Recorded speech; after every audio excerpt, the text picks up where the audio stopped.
나 쫓겨났어. 나 어떡해. 나 진짜 혼자야. 새엄마에게 쫓겨난 소녀가 아빠 무덤 앞에서 무너졌습니다.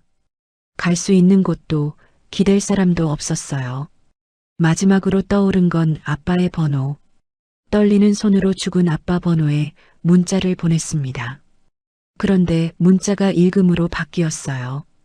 그리고 얼마 뒤 검은색 벤츠가 묘지로 들어왔습니다. 한 여자가 내렸어요. 대체 이 소녀에게 무슨 일이 벌어지는 걸까요? 사연 시작 전 구독과 좋아요를 눌러주시고 어디에서 보고 계신지 댓글로 알려주세요. 그곳에 행운이 가득하기를 바라겠습니다. 겨울이었습니다. 창밖으로 눈이 내리고 있었어요. 하얀 눈송이가 소복이 쌓이고 있었죠. 하지만 정윤아에게 이 겨울은 너무 춥기만 했습니다. 아빠가 떠난 지 1년, 365일, 하루하루가 얼마나 길었는지 몰라요. 유나는 자신의 방 구석에 웅크리고 앉아 있었습니다. 방이라고 해봤자 창고를 겨우 치운 좁은 공간이었어요. 침대도 없었습니다. 얇은 이불 하나가 전부였죠. 창문으로 찬바람이 들어왔어요. 틈새를 막아줄 사람은 없었습니다. 벽에는 곰팡이가 피어 있었어요. 천장 구석에는 물이 샌 자국이 있었죠. 여름에는 덥고 겨울에는 추운 방이었습니다. 아빠가 살아있을 땐 달랐어요. 아빠는 늘 유나 방 창문 틈을 점검했거든요. 우리 유나 춥겠다 하면서요. 조금만 추워도 이불을 한 장 더 덮어줬어요. 손이 시리면 호호 불어가며 녹여줬죠. 하지만 이제는 아무도 없었습니다. 19살. 꽃다운 나이라고들 하죠. 친구들은 대학 준비에 미래 걱정에 바빴어요. 하지만 유나에게 미래란 건 없었습니다. 오늘 하루를 버티는 것. 그게 전부였어요. 학교에서 돌아오면 밥을 차려주는 사람이 없었습니다.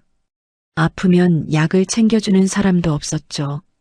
힘들면 안아주는 사람은 더더욱 없었어요. 위층에서 발소리가 들렸습니다. 또각탁, 또각탁. 새엄마 문지혜의 발소리였어요. 유나의 몸이 움츠러들었습니다. 저 소리만 들으면 심장이 쪼그라드는 것 같았거든요. 문지혜, 아빠의 두 번째 아내. 유나에게는 새엄마였죠. 겉으로는 단정한 사람이었어요. 옷차림도 깔끔했고 말투도 점잖았습니다. 남들 앞에서는 늘 이렇게 말했어요. 의붓딸이지만 내 딸처럼 챙겨요. 남편 없이 혼자 키우느라 힘들죠. 사람들은 고개를 끄덕였어요. 대단하다고 착하다고 칭찬했죠. 하지만 문이 닫히면 달라졌습니다. 완전히 다른 사람이 됐어요. 밥은 알아서 챙겨. 내가 언제까지 널 먹여 살려. 공부는 해서 뭐해. 넌 어차피 안 돼. 내 친엄마가 살아있었으면 내가 이 고생을 했겠어? 매일 같은 말이 반복됐어요. 칼로 찌르는 것보다 아픈 말들이었습니다. 유나는 친엄마 얼굴을 몰랐습니다. 아주 어렸을 때 돌아가셨다고 들었거든요. 내 친엄마는 오래전에 죽었어. 잊어버려. 생각해봤자 달라지는 거 없어. 지혜는 늘 그렇게 말했어요. 단호하고 차갑게. 유나가 어릴 때 한번 물어본 적이 있었어요. 엄마는 어떤 사람이었어요? 그 질문에 지혜는 얼굴이 굳어졌습니다. 그리고 화를 냈죠. 죽은 사람 얘기 왜 꺼내? 다시는 묻지 마. 그 이후로 유나는 더 물어볼 수 없었습니다. 물어보면 더 큰 화를 낼 것 같았거든요. 그래서 유나는 믿었어요. 친엄마는 죽었다. 이 세상에 나를 원하는 사람은 없다. 그렇게 믿으며 살았습니다. 쿵. 위층에서 무언가 떨어지는 소리가 났어요. 이어서 지혜의 날카로운 목소리가 들렸습니다. 유나, 올라와. 유나의 심장이 쿵 내려앉았어요. 또 뭘 잘못했을까? 또 뭘 혼날까? 떨리는 다리를 끌고 유나는 계단을 올라갔습니다. 한 계단 한 계단. 발이 무거웠어요. 마치 납덩이를 달고 걷는 것 같았습니다. 거실에 지혜가 서 있었어요. 손에는 낡은 상자가 들려 있었습니다. 아빠의 유품 상자였죠. 유나의 눈이 커졌어요. 그거 아빠 거예요. 알아. 지혜가 차갑게 대답했습니다. 1년 됐으니까 정리해야지. 언제까지 짐으로 쌓아둘 거야. 정리라니요. 버릴 거야. 다 필요 없는 것들이잖아. 유나의 얼굴이 새하얗게 질렸어요. 손끝이 차갑게 식었습니다. 안 돼요. 유나가 소리쳤습니다. 태어나서 처음으로 새엄마에게 반항하는 거였어요. 목소리가 떨렸습니다. 하지만 참을 수 없었어요. 그건 아빠 거예요. 버리시면 안 돼요. 지혜의 눈이 가늘어졌습니다. 눈빛이 차갑게 변했어요. 뭐, 지금 나한테 안 된다고 했어? 그건 아빠가 남긴 거예요. 제발이요. 유나의 눈에 눈물이 고였어요.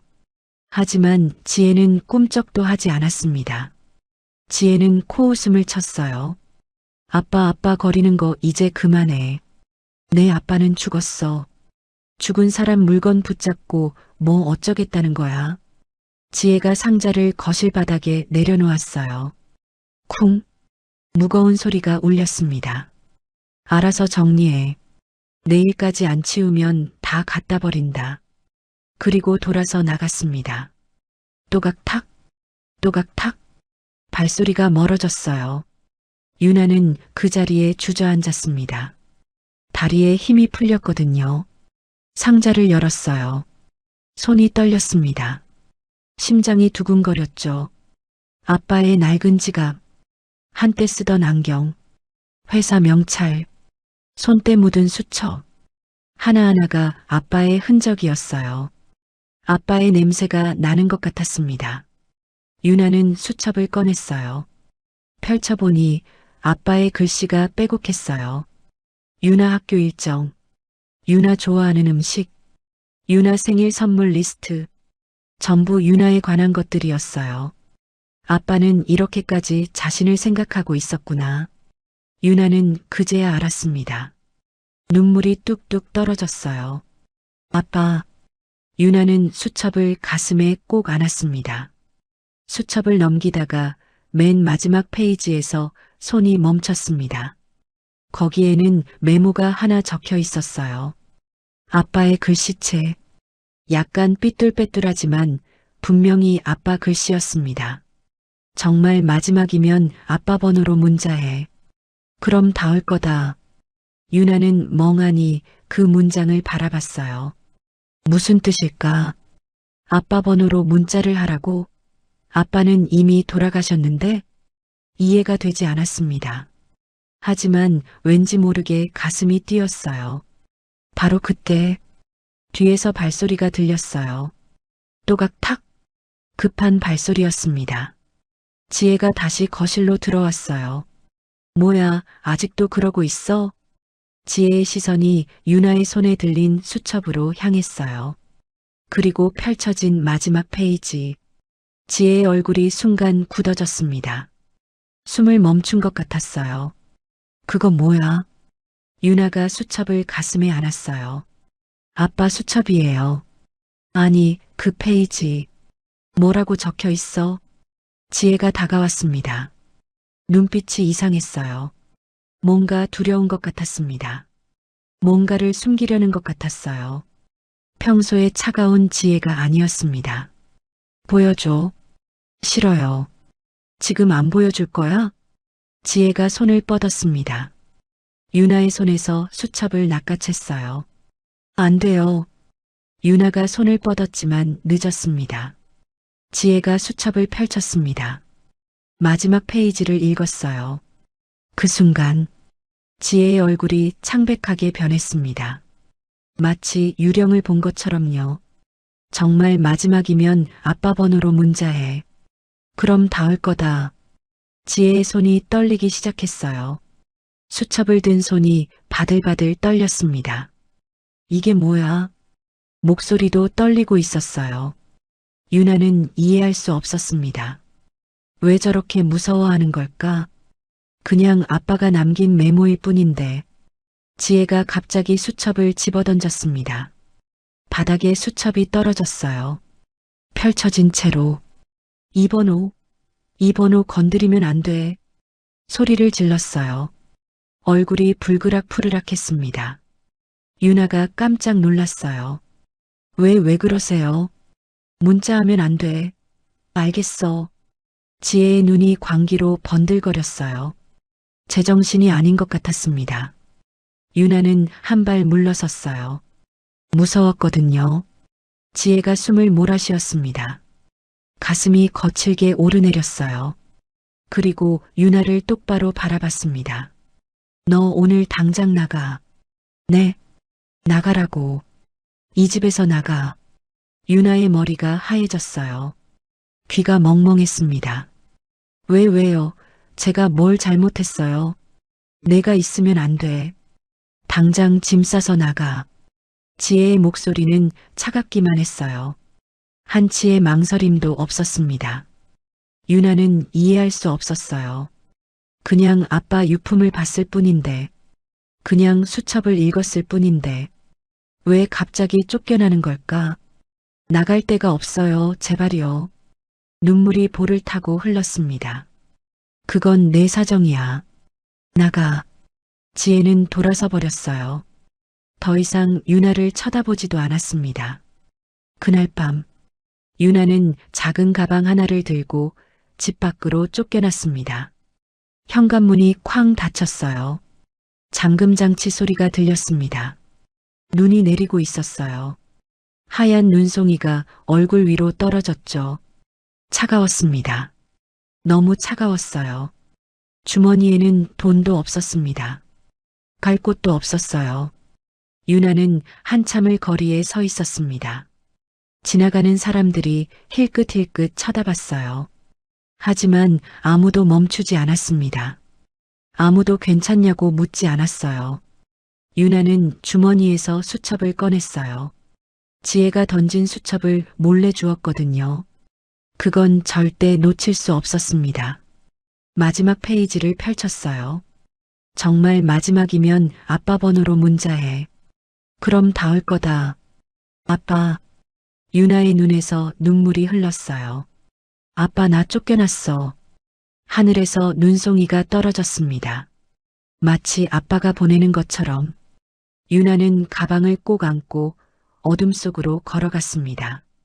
갈 곳은 정해져 있었어요. 아빠가 잠든 곳, 아빠 무덤. 그곳밖에 떠오르지 않았습니다. 눈이 점점 거세지고 있었습니다. 하얀 눈송이가 아니었어요. 눈보라였습니다. 바람이 매섭게 불었어요. 얼굴을 때리는 것 같았죠. 유나는 고개를 숙인 채 걸었습니다. 한 발, 또 한 발. 발이 눈 속에 푹푹 빠졌어요. 운동화가 젖어들었습니다. 발가락이 얼어붙는 것 같았어요. 하지만 멈출 수 없었습니다. 버스를 탈 돈도 없었어요. 주머니에는 1,000원짜리 한 장뿐이었습니다. 그것마저 언제 넣어둔 건지 기억나지 않았죠. 공원묘지까지는 1시간 넘게 걸어야 했어요. 보통 때라면 엄두도 못 냈을 거예요. 하지만 지금은 달랐습니다. 갈 곳이 없었거든요. 아빠 곁밖에 떠오르지 않았어요. 유나는 이를 악물고 걸었습니다. 거리는 텅 비어 있었어요. 이런 눈보라에 밖을 돌아다니는 사람은 없었죠. 가게들도 일찍 문을 닫았습니다. 간간히 차가 지나갔어요. 헤드라이트 불빛이 유나를 스쳐 지나갔죠. 하지만 아무도 멈추지 않았습니다. 아무도 창문을 열어 괜찮냐고 묻지 않았어요. 유나는 그게 당연하다고 생각했습니다. 누가 자기 같은 애를 신경 쓰겠어요. 아무도 원하지 않는 존재인데 1시간, 아니 그보다 더 걸렸을 거예요. 유나는 시간 감각을 잃었습니다. 그냥 걷고 또 걸었어요. 드디어 공원묘지 입구가 보였습니다. 철제 문이 굳게 닫혀 있었어요. 야간에는 출입금지라고 적혀 있었죠. 하지만 유나는 개의치 않았습니다. 담을 넘었어요. 낮은 담이라 어렵지 않았죠. 치마가 찢어졌지만 상관없었습니다. 묘지 안은 고요했어요. 눈이 모든 소리를 삼킨 것 같았습니다. 바람 소리만 윙윙거렸죠. 묘비들이 줄지어 서 있었어요. 하얀 눈에 덮여 있었습니다. 유나는 익숙한 길을 걸었어요. 1년 동안 몇 번이나 왔던 길이었거든요. 새엄마 몰래 학교 끝나고 혼자 왔었죠. 그때마다 버스비를 아끼려고 점심을 굶었어요. 그래도 아빠 얼굴을 보고 싶었거든요. 드디어 도착했습니다. 아빠의 묘비, 정재성, 세 글자가 새겨져 있었어요. 유나는 묘비 앞에 무릎을 꿇었습니다. 눈이 무릎까지 쌓여 있었어요. 차갑고 축축했죠. 하지만 그런 건 느껴지지 않았습니다. 아빠, 유나의 입에서 첫 마디가 흘러나왔어요. 목소리가 갈라졌습니다. 바람에 흩어질 것 같았죠. 아빠 나야. 유나. 대답은 없었어요. 당연했습니다. 아빠는 저 차가운 땅 아래 누워 있으니까요. 유나는 묘비를 쓰다듬었습니다. 눈을 털어냈어요. 아빠 이름이 선명하게 보이도록. 아빠 나 쫓겨났어. 목소리가 떨렸어요. 새엄마가 오늘 나가라고 했어. 갈 데가 없어서 아빠한테 왔어. 눈물이 볼을 타고 흘렀습니다. 뜨거운 눈물이 차가운 얼굴 위로 떨어졌어요. 아빠 나 어떡해 나 진짜 혼자야. 바람이 더 세차게 불었습니다. 눈보라가 유나를 덮쳤어요. 옷이 젖고 몸이 얼어갔죠. 하지만 유나는 움직이지 않았습니다. 그냥 거기 앉아 있었어요. 아빠 곁에. 아빠는 왜 갔어? 왜 놔두고 갔어? 오열이 터져 나왔습니다. 나도 데려가지 왜 나만 두고 갔어? 유나는 가방에서 수첩을 꺼냈어요. 손이 얼어서 잘 움직이지 않았습니다. 덜덜 떨리는 손으로 페이지를 넘겼어요. 마지막 페이지. 아빠의 글씨. 정말 마지막이면 아빠 번호로 문자해. 그럼 닿을 거다. 유나는 그 글씨를 한참 바라봤습니다. 아빠. 유나가 중얼거렸어요. 이게 무슨 뜻이야? 누구한테 닿는다는 거야? 대답은 없었습니다. 바람 소리만 울었어요. 유나는 주머니에서 핸드폰을 꺼냈습니다. 낡은 핸드폰이었어요. 액정에 금이 가 있었죠. 배터리는 얼마 남지 않았습니다. 손이 너무 떨려서 버튼을 누르기 힘들었어요. 연락처를 열었습니다. 아빠, 그 이름이 아직 저장되어 있었어요. 1년이 지났지만 지울 수 없었거든요. 지우면 아빠가 정말로 사라지는 것 같았습니다. 유나는 그 이름을 한참 바라봤어요. 손가락이 떨렸습니다. 아빠, 유나가 속삭였어요. 나 진짜 마지막이야. 더 이상 못 버티겠어. 눈물이 핸드폰 위로 떨어졌습니다. 아빠 없이 못 살겠어. 새엄마는 나 싫어하고 친엄마는 죽었다고 하고. 목소리가 점점 작아졌어요. 나 아무도 없어. 진짜 아무도 없어. 유나는 떨리는 손가락으로 문자창을 열었습니다. 글자를 하나하나 눌렀어요. 아빠, 나 쫓겨났어. 나 아빠 무덤 앞이야. 너무 추워. 나도 아빠 따라갈게. 손가락이 멈췄습니다. 마지막 문장을 바라봤어요. 정말 보낼까? 죽은 아빠한테 문자를 보내는 게 무슨 의미가 있을까? 하지만 다른 방법이 없었어요. 아빠가 남긴 마지막 말. 아빠 번호로 문자해. 그럼 닿을 거다. 그게 뭔지 모르겠지만 해보고 싶었어요. 마지막으로 유나는 눈을 감았습니다. 그리고 전송 버튼을 눌렀어요. 메시지가 전송됐습니다. 화면에 전송 완료라고 떴어요. 유나는 핸드폰을 내려다봤습니다. 당연히 답은 없을 거야. 아빠는 죽었으니까. 그렇게 생각했어요. 그런데 몇 초 뒤 화면이 바뀌었습니다. 메시지 옆에 작은 글씨가 떴어요. 읽음. 유나의 눈이 커졌습니다. 읽음? 믿을 수 없었어요. 죽은 아빠 번호인데, 1년 전에 해지됐을 번호인데, 어떻게 읽음 표시가 뜰 수 있지? 유나는 핸드폰을 두 손으로 움켜쥐었습니다. 손이 미친 듯이 떨렸어요. 이게 뭐야? 눈보라가 더 세차게 몰아쳤습니다. 하지만 유나의 눈에는 화면밖에 보이지 않았어요. 읽음. 그 두 글자가 심장을 울렸습니다. 누가 읽은 거지? 아빠 번호를 누가 쓰고 있는 거지? 유나의 머릿속이 하얘졌어요. 답장은 오지 않았습니다. 1분, 2분, 3분. 시간이 흘렀지만 답이 없었어요. 유나는 점점 지쳐갔습니다. 추위가 뼛속까지 파고들었어요. 손발 감각이 사라졌습니다. 눈꺼풀이 무거워졌어요. 정신이 아득해졌죠. 아빠, 유나가 흐느꼈어요. 누가 읽은 거야 대답해줘. 하지만 답은 없었습니다. 핸드폰 배터리가 깜빡였어요. 곧 꺼질 것 같았죠. 유나는 핸드폰을 가슴에 안았습니다. 아빠, 목소리가 점점 작아졌어요. 나 너무 추워, 나 너무 힘들어. 눈물이 멈추지 않았습니다. 나도 엄마 아빠 따라갈게. 유나의 몸이 앞으로 기울었어요. 눈 위로 쓰러졌습니다. 의식이 점점 흐려졌어요. 눈보라 소리가 멀어졌습니다. 추위도 느껴지지 않았죠. 그냥 잠이 들고 싶었어요. 이대로 눈을 감고 싶었습니다. 아빠 곁에서 영원히. 얼마나 지났을까요? 유나는 희미하게 무언가를 느꼈습니다. 소리, 무슨 소리였어요? 쿵, 쿵쿵, 발소리 같았습니다.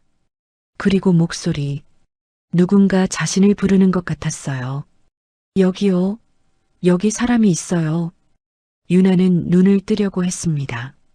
하지만 눈꺼풀이 너무 무거웠어요. 누군가 자신의 몸을 안아 올렸습니다. 따뜻한 손이 느껴졌어요. 아이고, 이렇게 차가워. 떨리는 목소리였습니다. 여자 목소리, 처음 듣는 목소리였어요. 하지만 왠지 모르게 익숙한 것 같기도 했습니다. 유나는 희미하게 중얼거렸어요. 누구세요? 목소리가 거의 들리지 않았습니다. 하지만 그 여자는 들은 것 같았어요. 떨리는 목소리로 대답했습니다. 엄마야. 유나의 귀에 그 말이 울렸어요. 엄마? 무슨 소리지? 엄마는 죽었는데. 새엄마가 그렇게 말했잖아. 유나는 이해할 수 없었습니다. 하지만 의식이 점점 멀어졌어요. 결국 유나는 완전히 정신을 잃었습니다. 마지막으로 들은 건 그 여자의 오열 소리였어요. 뉴욕 입구, 검은 벤츠 세대가 줄지어 멈춰 섰습니다.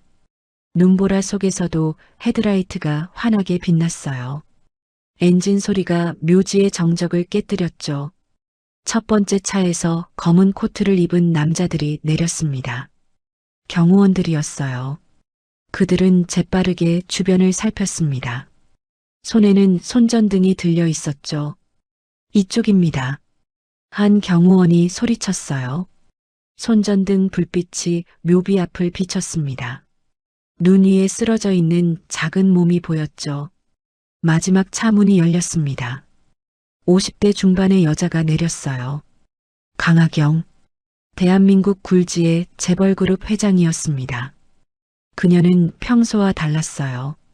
얼굴이 새하얗게 질려 있었죠. 눈가가 붉었습니다. 오는 내내 울었던 것 같았어요. 어디야? 어디 있어? 하경의 목소리가 떨렸습니다. 수행실장 백상훈이 앞장섰어요. 이쪽입니다, 회장님. 하경은 하이힐을 신고 있었습니다. 눈밭을 걷기에는 맞지 않았죠. 하지만 그녀는 개의치 않았어요. 뛰다시피 걸었습니다. 발이 눈 속에 푹푹 빠졌어요. 넘어질 뻔했지만 멈추지 않았죠. 드디어 묘비 앞에 도착했습니다. 하경의 눈에 윤아가 들어왔어요. 눈 위에 쓰러져 있는 작은 몸. 얼굴이 창백했습니다. 입술이 파랗게 질려 있었죠. 손에는 핸드폰이 꼭 쥐어져 있었어요. 화면에 읽음이라는 글자가 보였습니다. 하경의 무릎이 꺾였어요. 눈밭에 털썩 주저앉았습니다. 윤아. 하경의 입에서 그 이름이 흘러나왔어요. 18년 만에 부르는 이름이었습니다.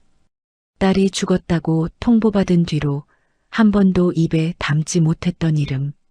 하지만 그 이름은 가슴속에서 한 번도 사라진 적이 없었어요. 윤아. 하경이 떨리는 손으로 윤아의 얼굴을 만졌습니다. 차가웠어요. 얼음처럼 차가웠습니다. 안 돼, 안 돼, 안 돼. 하경이 윤아를 품에 안았습니다. 작은 몸이었어요. 너무 가벼웠습니다. 제대로 먹지 못한 게 느껴졌어요. 뼈가 만져질 정도였죠. 어떻게 이렇게 된 거야? 하경의 눈에서 눈물이 쏟아졌습니다. 18년 동안 참아왔던 눈물이었어요. 딸이 죽었다는 말을 들었을 때도 이렇게 울지 못했습니다. 하지만 지금은 멈출 수 없었어요. 경호원이 다가왔습니다. 회장님, 아이를 빨리 병원에. 담요 가져와. 하경이 소리쳤어요. 경호원이 재빠르게 차로 달려갔습니다. 두꺼운 담요를 가져왔죠. 하경은 직접 윤아를 담요로 감쌌어요. 조심스럽게, 깨지기 쉬운 보물처럼. 괜찮아, 괜찮아. 윤아야, 엄마가 왔어. 윤아가 희미하게 눈을 떴습니다. 시야가 흐릿했어요. 누군가 자신을 안고 있다는 것만 느껴졌죠. 따뜻했어요. 오랜만에 느껴보는 온기였습니다. 누구세요? 윤아가 힘겹게 물었어요. 하경이 윤아의 얼굴을 내려다봤습니다. 눈물이 볼을 타고 흘렀어요. 엄마야. 하경의 목소리가 떨렸습니다. 너도 죽은 줄 알았어. 엄마. 윤아는 이해할 수 없었어요. 엄마는 죽었잖아. 새엄마가 그렇게 말했잖아. 오래전에 죽었다고. 무슨 소리예요? 윤아의 목소리가 갈라졌습니다. 엄마는 죽었는데. 하경의 얼굴이 일그러졌어요. 누가 그런 말을 했어? 누가? 윤아의 의식이 다시 흐려졌습니다. 너무 지쳐 있었어요. 몸도 마음도. 하지만 마지막으로 느낀 건 따뜻한 품이었습니다. 아빠가 떠난 뒤로 처음 느껴보는 온기. 윤아는 그 품에 안긴 채 다시 눈을 감았어요. 하경이 윤아를 안아 올렸습니다. 생각보다 가벼웠어요. 19살이라고는 믿기지 않았습니다. 차로. 하경이 명령했어요. 백상훈이 앞장서서 길을 열었습니다. 경호원들이 주변을 경계했죠. 눈보라는 여전히 거셌어요. 하지만 하경은 한 발도 흔들리지 않았습니다. 딸을 안고 걸었어요. 18년 만에 되찾은 딸. 죽은 줄 알았던 딸. 차에 올랐습니다. 하경은 윤아를 무릎에 눕혔어요. 담요를 더 꼭 여며주었죠. 히터 최대로 올려. 운전기사가 재빨리 조작했습니다. 따뜻한 바람이 차 안을 채웠어요. 하경은 윤아의 차가운 손을 잡았습니다. 두 손으로 꼭 감싸쥐었죠. 호호 불어가며 녹여주었어요. 백상훈이 조심스럽게 말했습니다. 회장님, 대학병원으로 가겠습니다. 미리 연락해뒀습니다. 하경은 고개를 끄덕였어요. 하지만 눈은 윤아에게서 떼지 못했습니다. 딸의 얼굴을 한참 바라봤어요. 재성 씨 닮았네. 하경의 입에서 작은 중얼거림이 흘러나왔습니다. 정재성, 윤아의 아버지. 하경이 사랑했던 남자.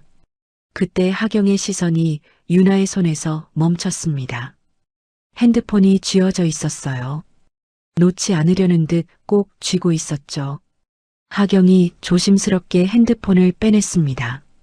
화면을 봤어요. 메시지 창이 열려 있었습니다. 아빠, 나 쫓겨났어. 나 아빠 무덤 앞이야. 너무 추워. 나도 아빠 따라갈게. 그리고 그 옆에 읽음. 하경의 손이 떨렸습니다. 이 아이가 보낸 문자. 죽은 아빠한테 보낸 마지막 문자. 나도 아빠 따라갈게. 하경의 눈에서 눈물이 쏟아졌어요. 이 아이가 얼마나 절박했으면 죽은 아빠한테 문자를 보냈을까? 얼마나 외로웠으면 아빠를 따라가겠다고 했을까? 미안해. 하경이 오열했습니다. 미안해. 유나야, 엄마가 몰랐어. 그녀는 유나를 더 꼭 안았어요. 내가 늦었어. 너무 늦었어. 차 안에 하경의 울음소리가 가득 찼습니다. 읽음. 하경은 그 표시를 다시 바라봤어요. 자신이 읽었다는 표시. 재성이 죽고 난 뒤 하경은 그 번호를 자신에게 옮겼습니다. 차마 끊을 수 없었거든요. 재성이 남긴 마지막 연결고리. 그게 이 번호였습니다. 그래서 유나의 문자가 자신에게 온 거였어요. 하경은 그 번호를 왜 끊지 못했는지 알 것 같았습니다. 재성이 남긴 말이 있었거든요. 정말 마지막이면 이 번호로 닿을 거예요. 그때는 무슨 뜻인지 몰랐어요. 하지만 이제 알았습니다. 재성은 알고 있었어요. 언젠가 딸이 이 번호로 연락할 거라는 걸. 그래서 하경에게 이 번호를 맡긴 거였습니다. 재성 씨, 하경이 중얼거렸어요. 당신이 지켜준 거구나, 끝까지. 눈물이 멈추지 않았습니다. 차는 눈보라를 뚫고 달렸어요. 병원을 향해. 유나는 깊이 잠들어 있었습니다. 오랜만에 따뜻함을 느끼며, 오랜만에 누군가의 품에 안기며, 그녀는 아직 몰랐어요. 자신의 인생이 이 순간부터 완전히 바뀔 거라는 걸. 죽었다고 믿었던 엄마가 바로 옆에 있다는 걸. 하경은 유나의 이마에 입을 맞췄습니다. 이제 괜찮아. 엄마가 왔어. 그 목소리는 떨리고 있었지만 그 안에는 단단한 결심이 담겨 있었습니다. 다시는 안 놓쳐. 다시는. 차는 밤새 달렸습니다. 눈보라가 조금씩 잦아들었어요. 동이 트기 시작했죠. 하경은 한숨도 자지 못했습니다. 유나의 손을 잡은 채 한시도 눈을 떼지 못했어요. 혹시 깨어날까봐, 혹시 또 사라질까봐. 병원에 도착했을 때는 새벽 5시였습니다. 응급실이 분주하게 움직였어요. 의료진이 달려왔죠. 저체온증입니다. 빨리 체온을 올려야 해요. 유나가 들것에 실려갔습니다. 하경은 따라가려 했어요. 하지만 의료진이 막았습니다. 보호자분은 밖에서 기다려주세요. 하경은 응급실 앞 복도에 섰습니다. 다리에 힘이 풀렸어요. 벽에 기대어 겨우 서 있었죠. 백상훈이 다가왔습니다. 회장님, 앉으세요. 의자를 가져왔어요. 하경은 고개를 저었습니다. 안 앉아. 서 있을 거야. 목소리가 떨리고 있었어요. 1시간, 2시간, 시간이 흘렀습니다.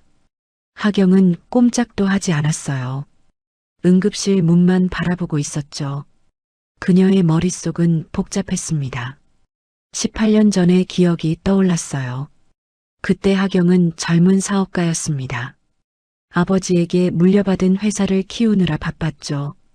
밤낮 없이 일했어요. 그러다 정재성을 만났습니다. 평범한 직장인이었어요. 재벌과는 거리가 먼 사람이었죠. 하지만 하경은 그에게 끌렸습니다. 따뜻한 사람이었거든요. 돈이나 지위가 아니라 하경 자체를 봐주는 사람이었어요. 둘은 사랑에 빠졌습니다. 하지만 주변의 반대가 심했어요. 재벌 회장이 평범한 직장인과 결혼한다고? 말도 안 돼. 회사 이미지가 어떻게 되겠어. 이사진들이 반발했습니다. 심지어 협박까지 했어요. 그 남자와 결혼하면 회장 자리에서 끌어내리겠습니다. 하경은 버텼습니다. 재성과 함께라면 괜찮다고 생각했어요. 회사 따위 없어도 된다고. 그렇게 둘은 결혼했습니다. 그리고 유나가 태어났어요. 예쁜 딸이었습니다. 하경의 눈을 빼닮았죠. 하경은 행복했어요. 모든 걸 가진 것 같았습니다. 하지만 행복은 오래가지 않았어요. 회사 이사진들의 압박이 심해졌습니다. 가정을 선택하면 회사는 포기하세요. 둘 다 가질 순 없습니다. 하경은 갈등했어요. 아버지가 남긴 회사, 직원 수천 명의 생계가 걸린 회사, 그걸 포기할 수 없었습니다. 결국 하경은 선택을 했어요. 재성과 이혼하기로. 하지만 딸은 데려가겠다고 했습니다. 그런데 재성이 막았어요. 유나는 내가 키울게요. 하경은 이해할 수 없었습니다. 왜요? 내가 더 좋은 환경을 줄 수 있는데. 재성은 고개를 저었어요. 당신 곁에 있으면 유나가 위험해요. 하경은 그 말을 이해하지 못했습니다. 위험하다니요? 무슨 소리예요? 재성은 대답하지 않았어요. 그저 슬픈 눈으로 하경을 바라볼 뿐이었죠. 나중에 알게 될 거예요. 지금은 유나를 지키는 게 먼저예요. 그렇게 유나는 재성에게 갔습니다. 하경은 가슴이 찢어지는 것 같았어요. 하지만 재성을 믿었습니다. 그가 유나를 지켜줄 거라고. 그로부터 1년 뒤 하경에게 연락이 왔습니다. 따님이 사망했습니다. 하경은 무너졌어요. 무슨 소리예요? 어떻게 된 거예요? 교통사고였습니다. 아이는 현장에서 사망했고 시신은 이미 화장됐습니다. 하경은 미칠 것 같았어요. 확인하려고 했습니다. 직접 가서 알아보려고 했죠. 하지만 협박이 왔어요. 더 파고들면 당신 회사도 무사하지 못할 겁니다. 누군가 막고 있었습니다. 누군가 하경이 진실에 다가가지 못하게 했어요. 결국 하경은 포기했습니다. 딸이 죽었다는 걸 받아들였어요. 그 뒤로 18년, 하경은 일에만 매달렸습니다. 회사를 키우고 또 키웠어요. 대한민국 최고의 재벌이 됐죠. 하지만 가슴속에는 늘 구멍이 있었어요. 딸을 잃은 구멍, 절대 채워지지 않는 구멍. 그리고 어젯밤, 재성의 번호로 문자가 왔습니다. 아빠 나 쫓겨났어. 나 아빠 무덤 앞이야. 너무 추워. 나도 아빠 따라갈게. 하경은 심장이 멎는 것 같았어요. 이 문자를 보낸 건 누구지? 재성은 1년 전에 죽었는데. 설마. 하경은 모든 걸 제쳐두고 달려갔습니다. 벤츠를 끌고, 경호원들을 데리고, 눈보라를 뚫고 묘지로 갔어요. 그리고 그곳에서 유나를 발견했습니다. 18년 동안 죽은 줄 알았던 딸. 살아있었어요. 응급실 문이 열렸습니다. 의사가 나왔어요. 하경이 달려갔습니다. 어떻게 됐어요? 제 딸은요? 의사가 고개를 끄덕였어요. 다행히 생명에는 지장이 없습니다. 저체온증이 심했지만 제때 발견해서 괜찮아졌어요. 하경의 눈에서 눈물이 흘렀습니다. 감사합니다. 유나는 병실로 옮겨졌습니다. 하경은 병실 의자에 앉았어요. 유나의 손을 잡았죠. 유나는 아직 자고 있었습니다. 얼굴에 혈색이 조금씩 돌아왔어요. 입술도 분홍빛을 되찾았죠. 하경은 딸의 얼굴을 한참 바라봤습니다. 살아있었구나. 목소리가 떨렸어요. 18년 동안 어디서 뭘 하고 있었던 거야? 그때 유나가 눈을 떴습니다. 천천히 눈꺼풀이 올라갔어요. 흐릿한 눈동자가 천장을 바라봤죠. 여기가 어디예요? 유나가 힘겹게 물었습니다. 하경이 유나의 손을 꼭 잡았어요. 병원이야. 괜찮아, 유나야. 유나가 고개를 돌렸습니다. 하경을 바라봤어요. 당신은 누구예요? 유나의 목소리가 갈라졌습니다. 하경의 가슴이 찢어지는 것 같았어요. 딸이 자신을 모른다. 당연했습니다. 1살 때 헤어졌으니까 기억이 있을 리 없었죠. 엄마야. 하경이 대답했어요. 내 친엄마. 유나의 눈이 커졌습니다. 친엄마요? 말도 안 돼요. 유나가 고개를 저었어요. 엄마는 죽었어요. 새엄마가 그랬어요. 오래전에 죽었다고. 하경의 얼굴이 일그러졌습니다. 누가 그런 거짓말을 한 거야. 유나는 혼란스러웠어요. 새엄마는 분명히 말했습니다. 친엄마는 죽었다고. 그런데 눈앞에 있는 이 여자, 친엄마라고 하고 있었어요. 거짓말하지 마세요. 유나가 손을 뿌리쳤습니다. 엄마가 살아있었으면 왜 안 찾아온 거예요? 18년 동안 왜요? 유나의 눈에서 눈물이 쏟아졌습니다. 아빠 없이 얼마나 힘들었는지 알아요? 새엄마한테 얼마나 구박받았는지 알아요? 어제는 쫓겨나서 죽을 뻔했어요. 유나가 울부짖었어요. 엄마가 살아있었으면 왜 안 데려간 거예요? 왜 나 혼자 두고 간 거예요? 하경도 울었습니다. 나도 몰랐어. 나도 내가 죽은 줄 알았어. 하경의 목소리가 갈라졌어요. 누군가 나한테 거짓말을 한 거야. 내가 사고로 죽었다고. 시신은 화장됐다고. 유나는 이해할 수 없었어요. 그게 무슨 소리예요? 누가 그런 거짓말을 왜 해요? 하경이 유나의 손을 다시 잡았습니다. 나도 몰라. 하지만 알아낼 거야. 누가 우리를 갈라놓았는지. 그때 병실 문이 열렸습니다. 백상훈이 들어왔어요. 그 뒤로 정장을 입은 여자가 따라왔습니다. 40대 초반. 차분하고 단정한 인상이었어요. 하경이 그녀를 보고 일어섰습니다. 왔어요? 네, 회장님. 여자가 고개를 숙였어요. 하경이 유나를 바라봤습니다. 이분은 최서율 변호사야. 내 아빠가 생전에 대비해 둔 분이야. 유나의 눈이 커졌어요. 아빠가요? 최서율 변호사가 고개를 끄덕였습니다. 정재성 씨가 저에게 봉인 자료를 맡기셨습니다. 딸에게 무슨 일이 생기면 열어보라고. 유나의 심장이 뛰었어요. 아빠가 남긴 것. 그게 뭔데요? 최서율이 가방에서 서류 봉투를 꺼냈습니다. 정재성 씨가 남긴 기록입니다. 이제 열어볼 때가 된 것 같습니다.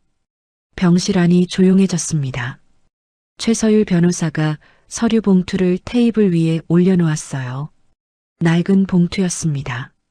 모서리가 달아 있었고 누렇게 변색되어 있었죠. 세월의 흔적이 고스란히 묻어 있었어요. 봉투 겉면에는 아빠의 글씨가 적혀 있었습니다. 유나에게. 세 글자. 하지만 그 세 글자가 유나의 심장을 울렸어요. 유나의 심장이 쿵쿵 뛰었습니다. 손바닥에 땀이 배어났죠. 이 봉투는 정재성 씨가 3년 전에 맡기셨습니다. 최서율이 차분하게 설명했어요. 딸에게 무슨 일이 생기면 그때 열어보라고 하셨죠. 그 전에는 절대 열지 말라고 신신당부하셨습니다. 유나는 봉투를 바라봤어요. 손이 떨렸습니다. 아빠가 남긴 것. 아빠의 마지막 메시지. 3년 전이면 아빠가 아직 살아있을 때였어요. 그때부터 이런 준비를 해뒀다는 거죠. 열어봐도 될까요? 유나가 조심스럽게 물었어요. 최서율이 고개를 끄덕였습니다. 당연하죠. 원래 아가씨 거예요. 정재성 씨가 아가씨를 위해 남기신 겁니다. 유나는 떨리는 손으로 봉투를 열었습니다. 봉투 입구가 바스락거렸어요. 오래된 종이 냄새가 났죠. 안에는 편지 한 장과 서류 몇 장이 들어 있었어요.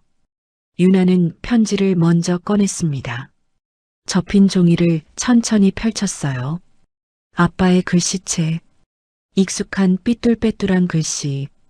유나의 눈에 눈물이 핑 돌았어요. 이 글씨를 얼마나 보고 싶었는지 몰라요. 유나에게. 유나가 떨리는 목소리로 읽기 시작했습니다. 이 편지를 읽고 있다면 아빠에게 무슨 일이 생긴 거겠지. 미안하다, 딸아. 아빠가 곁에 없어서. 유나의 목소리가 갈라졌어요. 글자가 눈물에 번져 보였습니다. 아빠는 너한테 비밀이 하나 있었어. 평생 말 못하고 가슴에 묻어둔 비밀. 내 친엄마에 대한 거야. 하경이 숨을 죽였습니다. 두 손을 꼭 모으고 유나를 바라봤어요. 유나는 계속 읽었습니다. 내 엄마는 죽지 않았어. 살아있어. 아빠가 일부러 숨긴 거야. 유나의 눈이 커졌습니다. 살아있다. 엄마가 살아있다. 왜 숨겼냐고? 너를 지키려고. 오직 너를 지키려고 그랬어. 편지는 계속됐습니다. 내 엄마는 대단한 사람이야. 큰 회사를 운영하는 사람이지. 수천 명의 직원을 거느린 사람이야. 하지만 그래서 적도 많아. 유나는 멍하니 편지를 바라봤어요. 글자 하나하나가 심장에 새겨졌습니다. 내가 엄마 딸이라는 게 알려지면 너를 노리는 사람들이 생길 거야. 돈을 노리는 사람들, 엄마를 협박하려는 사람들, 내 목숨을 위협하는 사람들도 나올 수 있어. 그래서 아빠는 결심했어. 내가 평범한 아이로 자라게 하자고. 아무도 내 정체를 모르게 하자고. 유나의 눈에서 눈물이 흘렀어요. 볼을 타고 뚝뚝 떨어졌습니다. 아빠는 내가 부자 딸로 사는 것보다 안전하게 사는 게 더 중요했어. 좋은 옷, 좋은 음식, 큰 집, 그런 거 없어도 괜찮아. 내가 건강하고 안전하면 그걸로 됐어. 유나의 손이 떨렸어요. 미안해. 아빠 욕심이었는지도 몰라. 너한테 더 좋은 걸 줄 수 있었는데. 아빠가 막은 거니까. 하경이 손으로 입을 막았습니다. 눈물이 쏟아지고 있었어요. 어깨가 들썩였죠. 재성, 그가 왜 유나를 데려갔는지 이제야 이해가 됐습니다. 딸을 지키려고, 위험에서 멀리하려고. 그래서 하경에게서 떼어놓은 거였어요. 재벌 회장의 딸이라는 게 알려지면 유나는 표적이 될 수 있었으니까요. 유나는 계속 읽었습니다. 하지만 아빠한테 무슨 일이 생기면 너는 엄마한테 가야 해. 아빠 없이 혼자 두면 안 되니까. 엄마는 너를 지켜줄 수 있는 사람이야. 세상에서 가장 강한 사람이거든. 유나의 손이 떨렸어요. 그래서 아빠가 방법을 남겨뒀어. 아빠 번호로 문자하면 엄마한테 닿을 거야. 아빠가 그렇게 해뒀어. 유나는 이제야 이해했습니다. 아빠가 수첩에 남긴 메모. 정말 마지막이면 아빠 번호로 문자해. 그게 이 뜻이었어요. 아빠 번호가 엄마에게 연결되어 있었던 거죠. 아빠는 알고 있었어요. 언젠가 유나에게 위기가 올 수 있다는 걸. 그래서 마지막 연결고리를 남겨둔 거였습니다. 아빠, 유나가 흐느꼈어요. 아빠는 끝까지 나를 지킨 거였어. 죽고 나서도 나를 지킨 거였어. 하경이 유나에게 다가갔습니다. 딸을 품에 안았어요. 조심스럽게 하지만 단단하게. 재성 씨가 그렇게까지 했구나. 하경도 울었습니다. 눈물이 멈추지 않았어요. 미안해, 유나야. 엄마가 몰랐어. 내 아빠가 이렇게까지 널 지키고 있었는지. 엄마는 그것도 모르고 원망만 했어. 유나는 엄마 품에서 울었어요. 태어나서 처음 느껴보는 엄마 품이었습니다. 따뜻했어요. 아빠 품과는 다른 하지만 똑같이 따뜻한 온기. 엄마 냄새가 났어요. 좋은 향수 냄새. 하지만 그 아래에 사람 냄새. 가족 냄새. 엄마. 유나가 처음으로 그 단어를 입에 담았어요. 19년 만에 처음 부르는 말. 엄마. 하경이 딸을 더 꼭 안았습니다. 그래, 엄마야. 이제 엄마가 왔어. 다시는 안 놓쳐. 한참을 울고 나서 유나가 편지의 마지막 부분을 읽었습니다. 유나야, 아빠가 마지막으로 할 말이 있어. 유나는 눈물을 닦으며 읽었어요. 마지막 문장들. 내 새엄마 문지혜. 그 사람을 조심해. 유나의 눈이 커졌습니다. 심장이 철렁 내려앉았어요. 아빠는 그 사람을 믿지 않아. 뭔가 이상해. 아빠한테 접근할 때부터 뭔가 이상했어. 하지만 증거가 없어서 말을 못했어. 유나의 손이 떨렸어요. 만약 아빠한테 무슨 일이 생긴다면 그건 단순한 사고가 아닐 수도 있어. 아빠가 편집증 환자처럼 보일 수도 있어. 하지만 제발 조심해라. 병실 안이 싸늘해졌습니다. 공기가 얼어붙은 것 같았어요. 하경이 물었습니다. 그게 무슨 뜻이야? 목소리가 떨리고 있었어요. 최서율 변호사가 입을 열었습니다. 봉투 안에 서류가 더 있습니다. 정재성 씨가 직접 모은 자료들이에요. 유나가 서류를 꺼냈어요. 정비소 영수증, 보험 서류, 그리고 손으로 쓴 메모들. 최서율이 서류를 하나하나 정리하며 말했어요. 정재성 씨는 사고 전에 이상한 점을 발견하셨습니다. 차량 브레이크에 문제가 있었어요. 분명히 정상이던 브레이크가 갑자기 이상해진 거죠. 유나의 얼굴이 창백해졌어요. 정비소에 맡겼는데 수리 기록이 이상하게 처리됐습니다. 뭔가 조작된 흔적이 있었어요. 그게 무슨 뜻이에요? 유나가 떨리는 목소리로 물었어요. 최서율이 유나를 똑바로 바라봤습니다. 사고가 단독 사고가 아닐 수 있다는 뜻입니다. 누군가 의도적으로 사고를 낸 것일 수도 있어요. 하경이 벌떡 일어섰어요. 그러면 재성 씨가 누군가한테 당한 거라는 거예요? 목소리에 분노가 섞여 있었습니다. 최서율이 고개를 끄덕였어요. 가능성이 있습니다. 하지만 증거가 부족해서 정재성 씨도 확신하지 못하셨어요. 그래서 이렇게 기록만 남기신 거죠. 유나는 멍하니 서류를 바라봤습니다. 아빠의 사고, 1년 전, 갑작스러운 교통사고, 다들 단순 사고라고 했어요. 빙판길에 미끄러졌다고, 운이 나빴다고. 하지만 아빠는 의심하고 있었어요. 자신에게 무슨 일이 생길 수 있다는 걸 알았어요. 그리고 그 의심을 기록으로 남겨뒀습니다. 유나의 머릿속에서 새엄마 얼굴이 떠올랐어요. 문지혜. 아빠 수첩을 보고 얼굴이 창백해졌던 그녀. 그 번호 건드리면 안 돼. 라고 소리쳤던 그녀. 유나를 쫓아내며 광기 어린 눈빛을 보였던 그녀. 왜 그렇게 무서워했을까? 아빠 번호가 뭐가 무섭다고. 보통 사람이라면 죽은 남편 번호에 문자한다고 해서 저렇게까지 반응할 리가 없어요. 설마. 유나가 중얼거렸어요. 새엄마가 아빠를? 목소리가 떨렸습니다. 입술을 깨물었어요. 최서율이 조심스럽게 대답했습니다. 아직 확정할 순 없습니다. 하지만 조사해볼 가치는 충분히 있어요. 정재성 씨가 남기신 자료들을 토대로 사건을 다시 파헤쳐봐야 합니다. 하경이 주먹을 꽉 쥐었습니다. 손등에 핏줄이 붉어졌어요. 조사해요. 철저하게. 그녀의 눈빛이 차갑게 변했습니다. 재벌 회장의 눈빛, 적을 상대할 때의 눈빛, 누가 재성 씨를 죽였는지, 누가 내 딸을 18년 동안 숨겼는지 다 밝혀낼 거예요. 하나도 빠짐없이. 유나는 아빠의 편지를 가슴에 안았습니다. 종이가 따뜻하게 느껴졌어요. 아빠의 온기가 남아있는 것 같았습니다. 아빠, 눈물이 멈추지 않았어요. 아빠는 끝까지 나를 지켰구나. 살아서도 죽어서도. 하경이 유나의 어깨를 감쌌어요. 이제 엄마가 지켜줄게.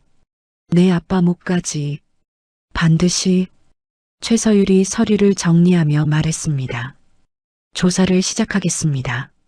정비소 기록, 보험 처리 내역, 사고 당시 정황. 모두 다시 파헤칠 거예요. 시간이 좀 걸리겠지만 반드시 진실을 밝히겠습니다. 하경이 고개를 끄덕였어요. 필요한 건 다 지원할게요. 돈이 얼마가 들든 상관없어요. 사람이 필요하면 사람도 붙일게요. 최서율이 고개를 숙였습니다. 알겠습니다, 회장님. 유나는 창밖을 바라봤어요. 날이 밝아오고 있었습니다. 어젯밤 눈보라가 거짓말처럼 맑은 아침이 시작되고 있었죠. 햇살이 창문으로 들어왔어요. 병실을 따뜻하게 비췄습니다. 하지만 유나의 마음속에는 아직 폭풍이 몰아치고 있었어요. 아빠를 죽인 사람, 그게 정말 새엄마라면 유나는 이를 악물었어요. 반드시 밝혀내겠다고, 아빠의 억울함을 풀어주겠다고 두 주먹을 꽉 쥐었습니다. 문지혜는 유나를 집에서 쫓아낸 뒤에도 마음이 편하지 않았습니다. 오히려 불안은 시간이 지날수록 더욱 커져만 갔어요. 거실 소파에 깊이 파묻혀 앉아 담배를 연달아 피워 물었습니다. 손끝이 미세하게 떨리고 있었고 재떨이에는 꽁초가 수북이 쌓여갔어요. 창밖에는 여전히 눈이 내리고 있었지만 지혜의 눈에는 아무것도 들어오지 않았습니다. 오직 한 가지 생각만이 머릿속을 가득 채우고 있었어요. 그 수첩에 적힌 번호가 대체 뭐지? 그녀는 혼잣말을 중얼거렸습니다. 죽은 남편 정재성이 딸에게 남긴 메모. 정말 마지막이면 아빠 번호로 문자해. 그럼 닿을 거다. 처음 그 문장을 봤을 때 지혜는 등골이 서늘해지는 것을 느꼈어요. 심장이 쿵쿵 뛰기 시작했고 손바닥에는 식은 땀이 배어났습니다. 그 인간이 뭔가를 알고 있었던 거야. 아니면 누군가에게 전부 말해둔 거야. 지혜는 담배를 깊이 빨아들이며 눈을 질끈 감았습니다. 그러자 머릿속에 1년 전 그날 밤이 생생하게 떠올랐어요. 정재성의 교통사고. 세상 모든 사람들이 그것을 단순한 사고라고 믿었습니다. 비가 억수같이 쏟아지던 밤 빗길에 차가 미끄러져서 가드레일을 들이받은 불운한 사고. 경찰도 그렇게 결론을 내렸고 보험사도 그렇게 처리했어요. 하지만 이 세상에서 단 한 사람, 문지혜만이 진실을 알고 있었습니다. 그 사고는 절대로 우연이 아니었어요. 사고가 일어나기 일주일 전 지혜는 조용히 움직이기 시작했습니다. 평소 알고 지내던 정비소 사장을 찾아갔어요. 그 정비소는 외진 곳에 있었고 사장은 돈을 위해서라면 어떤 일도 마다하지 않는 사람이었습니다. 지혜는 사장 앞에 두꺼운 봉투를 내려놓으며 낮은 목소리로 말했어요. 브레이크 라인 좀 손봐줘. 한 번에 끊어지면 안 돼. 천천히 약해지다가 어느 순간 탁 나가게. 아무도 눈치 못 채게 해줘. 정비소 사장은 봉투를 물끄러미 바라봤습니다.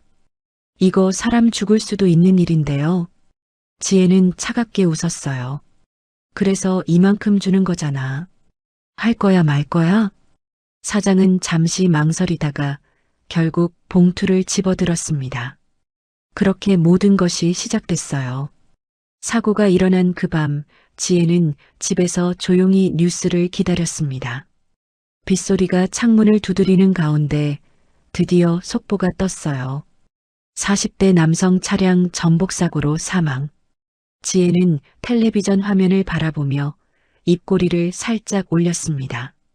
하지만 거기서 끝이 아니었어요. 사고 이후에도 지혜는 빈틈없이 움직였습니다. 보험사 담당자를 따로 만나 두둑한 돈봉투를 건네며 말했어요. 합의 빨리 끝내줘. 조사 길어지면 서로 피곤해지잖아. 담당자는 고개를 끄덕였고 합의는 이례적으로 빠르게 마무리됐습니다. 경찰 조사가 깊어지기 전에 지혜는 재성의 차량을 재빨리 폐차시켰어요. 혹시나 남아있을 증거를 없애기 위해서였죠. 블랙박스 영상도 당연히 삭제했습니다. 사고 현장 근처에서 차량을 목격했다는 사람이 한 명 나타났지만 지혜의 협박 앞에 그 사람도 입을 다물었어요. 내가 뭘 봤든 못 본 거야. 알았지? 모든 흔적을 완벽하게 지웠다고 지혜는 확신했습니다. 그런데 재성의 수첩에 적힌 그 문장. 닿을 거다라니. 도대체 어디에 닿는다는 거야? 지혜는 담배를 비벼 끄며 떨리는 손으로 휴대폰을 집어들었습니다. 정비소 사장에게 먼저 전화를 걸었어요. 나야. 혹시 요즘 경찰에서 연락 온 거 없어? 없는데요. 갑자기 왜 그러세요? 그냥 물어본 거야. 만약에 경찰이 찾아오면 아무것도 모른다고 해. 1년 전 일은 까맣게 잊어버린 거야. 알겠지? 전화를 끊고 나서도 지혜의 심장은 빠르게 뛰고 있었습니다. 곧바로 보험사 담당자에게도 연락했어요. 혹시 그 건으로 조사 다시 한다는 얘기 들었어? 아니요. 그런 말 없던데요. 만약 누가 물으면 넌 아무것도 몰라. 그냥 정상적으로 처리한 것뿐이야. 내 입이 무거워야 내 목숨도 무거운 거야. 알지? 지혜는 전화를 끊고 깊은 한숨을 내쉬었습니다. 하지만 불안은 쉽게 가라앉지 않았어요. 한참을 고민하던 지혜는 결국 선수를 치기로 결심했습니다. 유나 그년이 무슨 말을 떠들고 다닐지 몰라. 먼저 입막음을 해야 해. 그녀는 경찰서에 전화를 걸었습니다. 가출 신고를 하려고요. 19살 의붓딸인데 오늘 갑자기 집을 나갔어요. 경찰은 차분하게 여러 가지를 물었고 지혜는 막힘없이 거짓말을 늘어놓았습니다. 원래 반항이 심한 아이예요.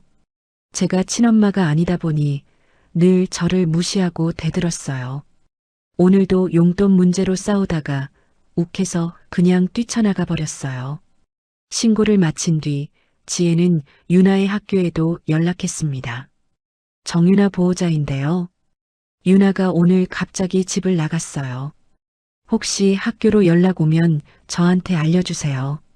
잠시 말을 멈췄다가 지혜는 목소리를 낮췄어요. 사실 말씀드리기 좀 그렇지만 유나가 집을 나가면서 제 귀금속을 몰래 가져간 것 같아요.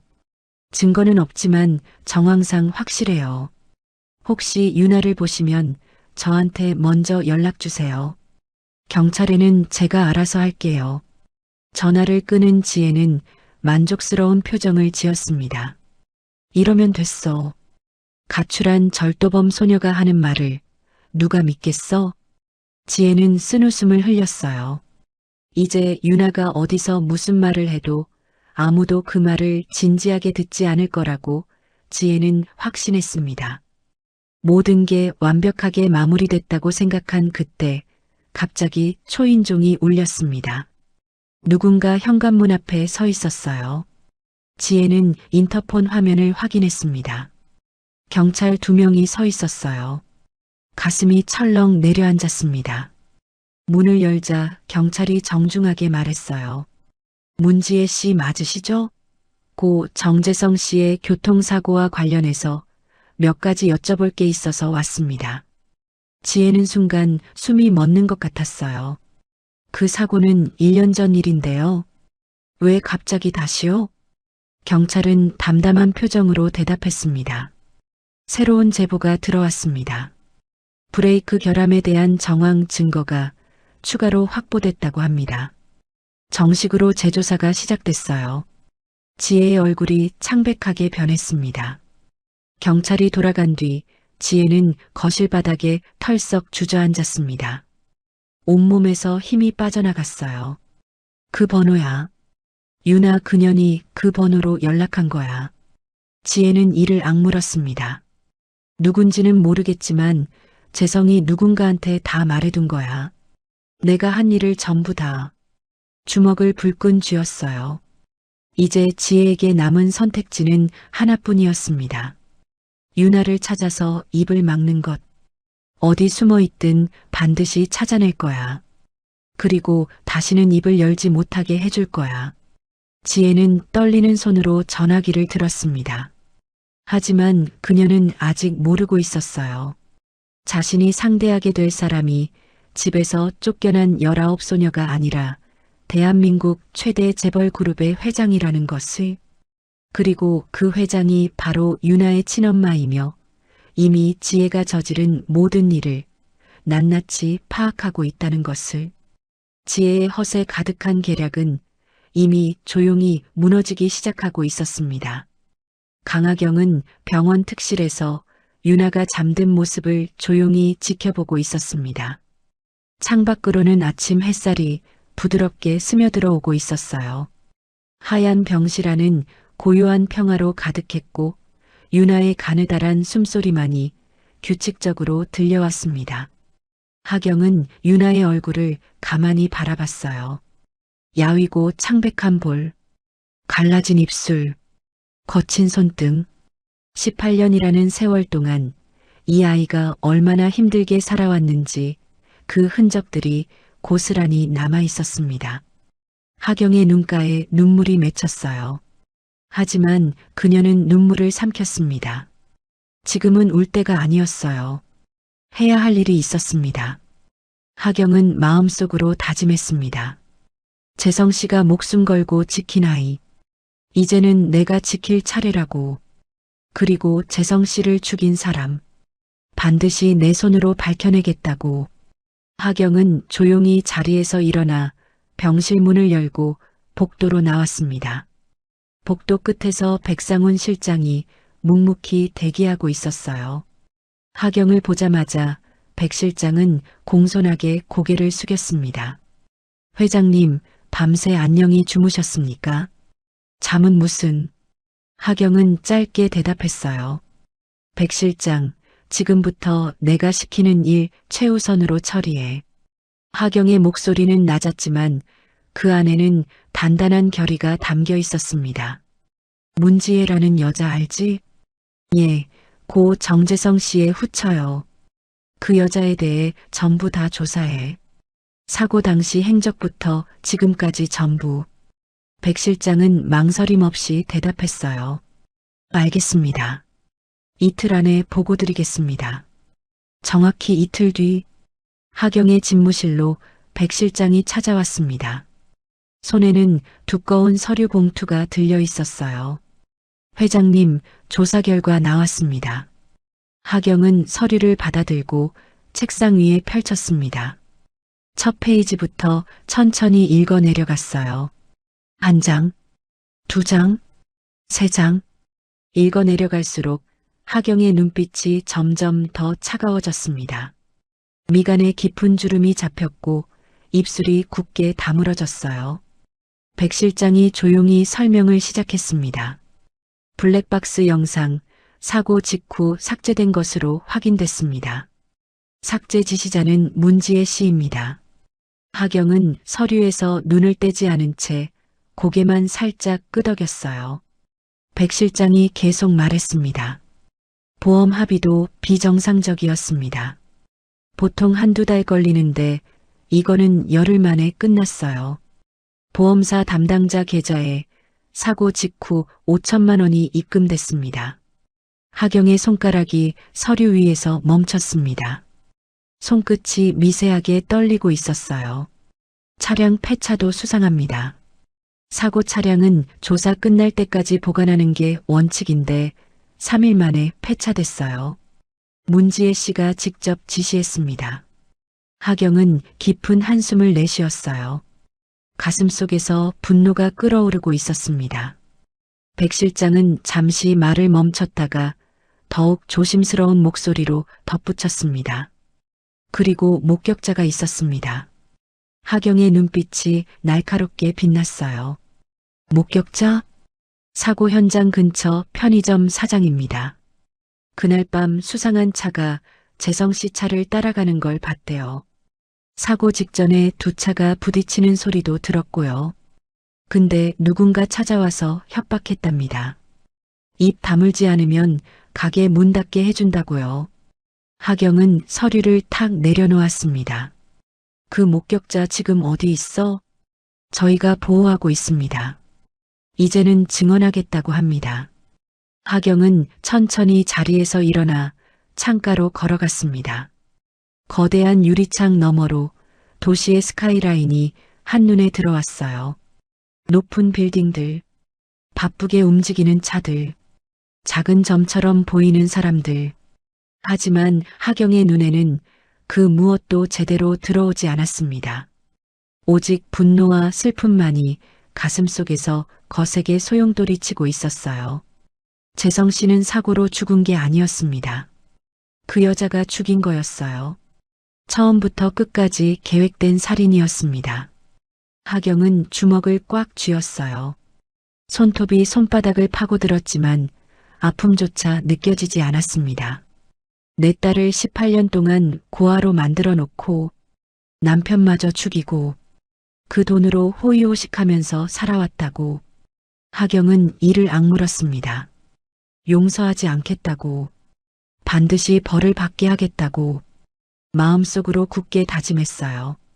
그때 집무실 문이 열리며 최서율 변호사가 급히 들어왔습니다. 그녀의 표정이 심상치 않았어요. 회장님, 급한 소식입니다. 하경은 돌아서서 서율을 바라봤어요. 뭔데? 문지혜 씨가 오늘 아침 경찰과 학교에 신고했습니다. 유나 양을 가출 절도범으로요. 하경의 눈이 크게 떠졌습니다. 뭐라고? 유나 양이 귀금속을 훔쳐 도망갔다고 거짓 신고를 한 겁니다. 하경은 한참 동안 말이 없었습니다. 창밖을 바라보던 눈빛이 차갑게 굳어갔어요. 한참 뒤에 그녀가 천천히 입을 열었습니다. 19 먹은 애한테 그런 짓까지 해? 정말 끝까지 악랄하네. 서율이 조심스럽게 물었습니다. 어떻게 하시겠습니까? 경찰 간다.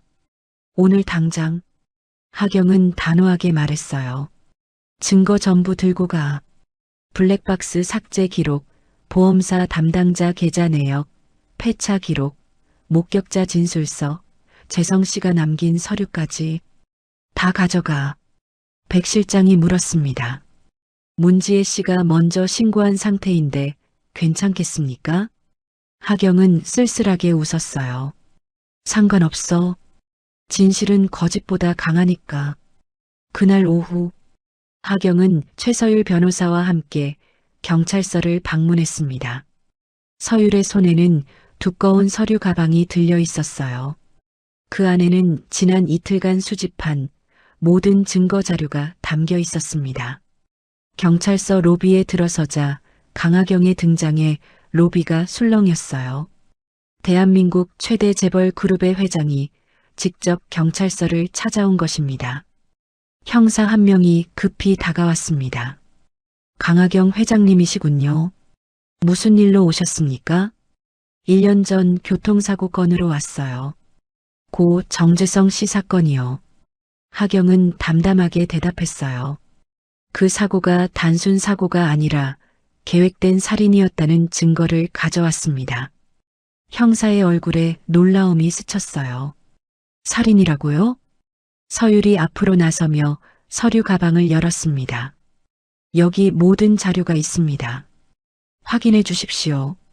형사는 서류를 받아들고 한 장 한 장 천천히 넘기며 확인했어요. 페이지를 넘길수록 그의 표정이 점점 굳어졌습니다. 이게 사실이라면 큰 사건이군요. 하경은 조용히 고개를 끄덕였어요.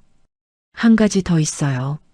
문지혜라는 여자가 오늘 아침 제 딸을 가출 절도범으로 신고했는데 전부 거짓이에요. 이것도 함께 수사해 주세요. 형사는 진지하게 고개를 끄덕였어요. 알겠습니다. 두 건 모두 철저히 수사하겠습니다. 경찰서를 나서는 하경의 발걸음은 어느 때보다 단단했습니다. 하지만 마음 한구석에는 여전히 무거운 돌덩이가 얹혀 있었어요. 하경은 하늘을 올려다봤습니다. 맑게 갠 겨울 하늘이 눈부시게 펼쳐져 있었어요. 하경은 마음속으로 중얼거렸습니다. 재성 씨, 이제 시작이야. 당신 억울함 반드시 풀어줄게. 그리고 유나는 다시는 상처받지 않게 할게. 하경은 깊은 숨을 내쉬었습니다.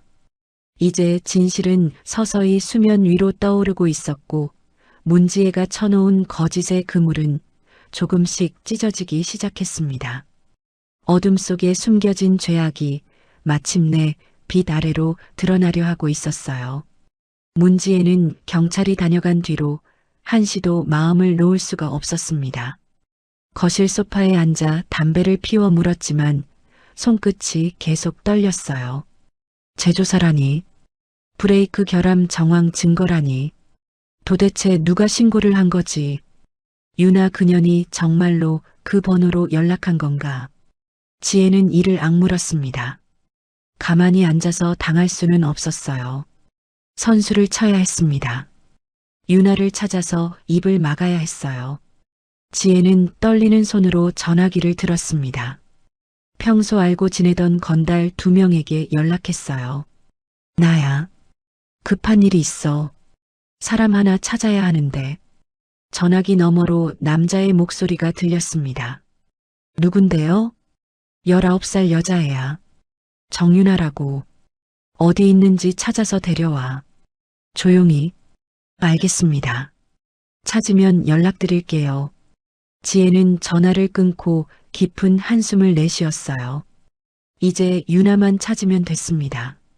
그년 입만 막으면 모든 게 원래대로 돌아갈 거라고 지혜는 스스로를 안심시켰어요.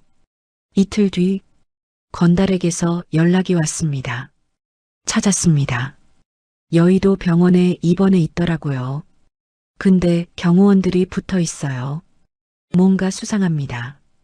지혜는 미간을 찌푸렸어요. 경호원? 그게 무슨 소리야? 그년이 무슨 돈이 있다고 경호원이야? 모르겠습니다. 근데 꽤 삼엄해요. 어떻게 할까요? 지혜는 잠시 생각했습니다. 경호원이 있다고? 말도 안 돼. 집에서 쫓겨난 거지 같은 년이 무슨 수로 경호원을 붙여.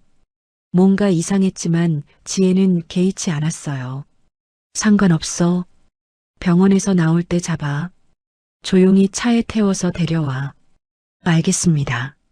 그날 저녁, 유나는 병원 로비를 걸어 나왔습니다. 하경의 배려로 입원해 있었지만 오늘은 잠깐 바깥바람을 쐬고 싶었어요. 경호원 2명이 유나의 뒤를 따랐습니다. 유나는 병원 앞 작은 공원으로 향했어요. 겨울 저녁이라 해가 일찍 졌고 공원에는 사람이 거의 없었습니다. 나무 사이로 차가운 바람이 불어왔어요. 유나는 벤치에 앉아 주머니에서 아빠의 수첩을 꺼냈습니다. 낡고 해진 수첩. 아빠의 글씨가 빼곡히 적혀 있었어요. 유나는 수첩을 가슴에 꼭 안았습니다. 아빠, 이제 곧 진실이 밝혀질 거야. 조금만 기다려. 그때였습니다. 어둠 속에서 검은 승합차 한 대가 천천히 다가왔어요. 유나는 고개를 들었습니다. 뭔가 이상한 느낌이 들었어요. 승합차가 유나 앞에 멈추더니 갑자기 문이 열렸습니다. 검은 옷을 입은 남자 2명이 빠르게 뛰어내렸어요. 야, 조용히 해. 소리 지르면 다쳐. 남자 하나가 유나의 팔을 거칠게 잡았습니다. 유나는 본능적으로 소리를 질렀어요. 살려주세요. 그 순간 뒤따르던 경호원 2명이 달려왔습니다. 손 놔. 경호원들이 남자들을 제압하기 시작했어요. 순식간에 상황이 뒤집혔습니다. 남자들은 훈련받은 경호원들의 상대가 되지 않았어요. 몇 초 만에 2 남자는 바닥에 제압당했습니다. 유나는 뒤로 물러나며 가슴을 쓸어내렸어요. 심장이 터질 것 같았습니다. 다리에 힘이 풀려 그 자리에 주저앉았어요. 경호원 1명이 무전기를 들었습니다. 본부 상황 발생. 대상자 납치 시도 있었습니다. 용의자 2명 현장에서 제압 완료. 경찰 요청합니다. 잠시 뒤 경찰차 2대가 사이렌을 울리며 도착했어요. 경찰들이 남자 2명에게 수갑을 채웠습니다. 형사 1명이 유나에게 다가왔어요. 괜찮으세요? 다친 데는 없고요? 유나는 고개를 끄덕였습니다. 네, 괜찮아요. 근데 저 사람들이 왜 저를요? 형사는 잠시 남자들을 바라보더니 말했어요. 지금부터 조사해봐야 알겠지만 누군가 사주한 것 같습니다. 혹시 원한 가진 사람 있으세요? 유나의 머릿속에 한 사람이 떠올랐습니다. 문지혜. 새엄마. 아빠를 죽이고 자신을 집에서 쫓아낸 그 여자. 유나는 입술을 꽉 깨물었어요. 그 시각 문지혜는 집에서 초조하게 연락을 기다리고 있었습니다. 휴대폰을 손에 쥔 채 거실을 왔다 갔다 서성였어요. 왜 연락이 없지? 벌써 1시간이 넘었는데. 지혜는 다시 전화를 걸었습니다. 신호음이 울렸지만 아무도 받지 않았어요. 1번, 2번, 3번. 계속 전화했지만 돌아오는 건 신호음뿐이었습니다. 불안이 엄습했어요. 뭔가 잘못됐다. 분명히 잘못됐어. 그때 현관 초인종이 울렸습니다. 지혜는 인터폰 화면을 확인했어요. 경찰이었습니다. 아까 왔던 형사들이 아니었어요. 다른 형사들이었습니다. 지혜의 얼굴이 창백하게 변했어요. 문을 열자 형사가 말했습니다. 문지혜 씨 맞으시죠? 네, 그런데요. 납치교사 혐의로 동행해 주셔야겠습니다. 방금 현장에서 잡힌 용의자들이 당신이 시켰다고 자백했습니다. 지혜의 눈이 크게 떠졌어요. 무슨 소리예요? 저는 아무것도 모르는데요. 조사받으시면서 말씀하세요. 일단 함께 가시죠. 형사가 지혜의 팔을 잡았습니다. 지혜는 발버둥 쳤어요. 이거 나요. 난 억울해요. 하지만 소용없었습니다. 형사들은 지혜를 경찰차로 데려갔어요. 경찰차 뒷좌석에 앉은 지혜는 창밖을 멍하니 바라봤습니다. 어떻게 이렇게 된 거지? 분명히 완벽했는데 어디서부터 잘못된 거야? 그때 형사가 말했어요. 참, 하나 더 알려드릴 게 있습니다. 정재성 씨 사망 건도 재조사 들어갔습니다. 브레이크 조작 증거가 나왔대요. 오늘 많은 얘기 나누게 될 것 같네요. 지혜의 얼굴이 사색이 됐습니다. 입술이 파르르 떨렸어요. 그게 무슨 소리야? 그건 사고였어. 사고라고. 형사는 대꾸하지 않았습니다. 경찰차는 어둠 속으로 사라져갔어요. 그 시각 하경은 병원으로 급히 달려왔습니다. 유나가 납치당할 뻔했다는 소식을 듣고 모든 일정을 취소하고 달려온 거였어요. 병원 로비에서 유나를 발견한 하경은 빠르게 걸어가 유나를 꼭 안았습니다. 유나야, 괜찮아? 많이 놀랐지? 유나는 하경의 품에 안겨 고개를 끄덕였어요. 네, 괜찮아요. 경호원분들이 지켜줬어요. 하경은 유나의 얼굴을 두 손으로 감싸며 말했어요. 다행이다. 정말 다행이야. 하경의 눈에 눈물이 맺혔습니다. 이제 그 여자 손에서 완전히 벗어난 거야. 2번 다시 너한테 손 못 대. 내가 지켜줄게. 유나도 눈물이 흘렀어요. 엄마. 처음으로 유나가 하경을 엄마라고 불렀습니다. 하경은 유나를 더 꽉 안았어요. 두 사람의 눈물이 뒤섞였습니다. 한편 경찰서 취조실에서는 문지혜의 신문이 시작되고 있었습니다. 형사가 책상 위에 서류를 펼쳤어요. 블랙박스 삭제 기록, 보험사 담당자 계좌 내역, 정비소 사장 진술서, 목격자 증언, 그리고 오늘 납치 미수 용의자들의 자백서. 문지혜 씨 할 말 많으시겠네요. 지혜는 입술을 꽉 깨물었습니다. 더 이상 빠져나갈 구멍이 없었어요. 자신이 쳐놓은 그물에 자신이 걸려든 꼴이었습니다. 형사가 담담하게 말했어요. 살인교사, 증거인멸, 납치 미수. 죄목이 꽤 많네요. 이제 하나씩 얘기해 볼까요? 지혜는 고개를 떨궜습니다. 손이 부들부들 떨리고 있었어요. 어둠 속에서 쌓아 올린 거짓의 탑이 한순간에 무너져 내리고 있었습니다. 문지혜가 구속된 지 한 달이 지났습니다. 그 사이 검찰은 철저하게 수사를 진행했어요. 브레이크 조작에 가담한 정비소 사장이 자백했고 돈을 받고 합의를 서둘렀던 보험사 담당자도 진술했습니다. 사고 현장을 목격했던 편의점 사장도 법정에 서겠다고 나섰어요. 모든 증거가 문지혜를 가리키고 있었습니다. 그리고 드디어 첫 번째 재판이 열리는 날이 왔어요. 서울중앙지방법원. 법원 앞에는 아침부터 취재진이 몰려들었습니다. 대한민국 최대 재벌 회장의 딸이 18년 만에 찾아졌다는 소식. 그리고 그 아이의 양아버지가 새엄마에게 살해당했다는 충격적인 사건. 언론은 연일 이 사건을 크게 다뤘어요. 신문마다 첫 페이지에 이 이야기가 실렸고 텔레비전 뉴스에서도 매일 보도했습니다. 사람들은 이 사건에 대해 이야기하느라 온 나라가 떠들썩했어요. 법원 앞은 사람들로 북적였습니다. 카메라 플래시가 쉴 새 없이 터졌고 기자들이 서로 좋은 자리를 잡으려고 밀치락거렸어요. 법정 안은 팽팽한 긴장감으로 가득했습니다. 방청석은 이미 빈자리 없이 꽉 차 있었어요.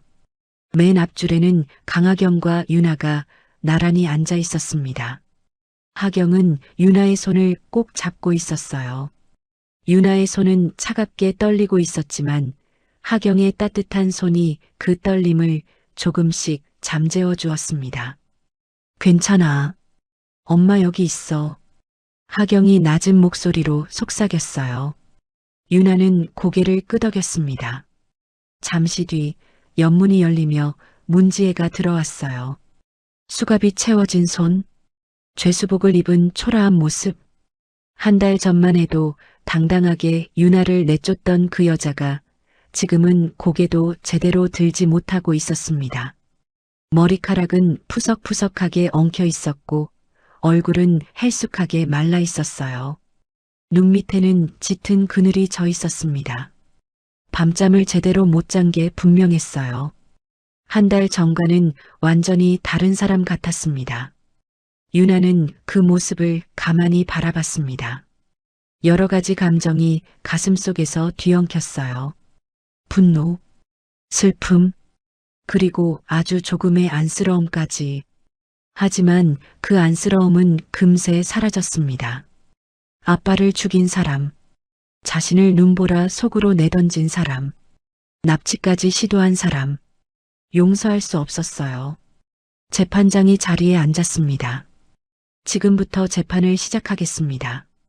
재판장의 목소리가 법정 안에 울려 퍼졌어요.